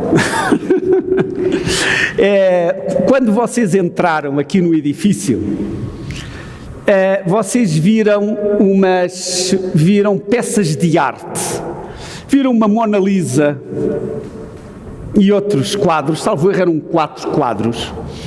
Eu gostava de referir o nome do artista plástico, que é o Eduardo. De facto, é a reprodução de quadros famosos, um deles a Mona Lisa, o outro penso que é o Grito, com sacolas de plástico, ou seja, os quadros são feitos de sacolas de plástico. E também repararam, com certeza, uma prancha de surf que é feita de garrafas de plástico, está na entrada. Garrafas de plástico, obviamente retiradas das praias do litoral norte e do mar, e que construímos uma prancha de surf num projeto que é obviamente financiado por nós. É um projeto em Maresias, excelente praia, o problema é o tempo que se demora para chegar lá, em que juntamos a questão ecológica de retirar as garrafas do mar, também uma componente social, porque nós utilizamos essas pranchas para que jovens de famílias carenciadas, de baixa renda, possam praticar esse desporto nas fantásticas ondas de Maresias. Agora sim, podemos encerrar. Ótimo. A gente Obrigado. encerra a transmissão por aqui e eu vou pedir para todo mundo se manter aqui, que eu ainda tenho alguns recados. Obrigada a todos e a gente encerra.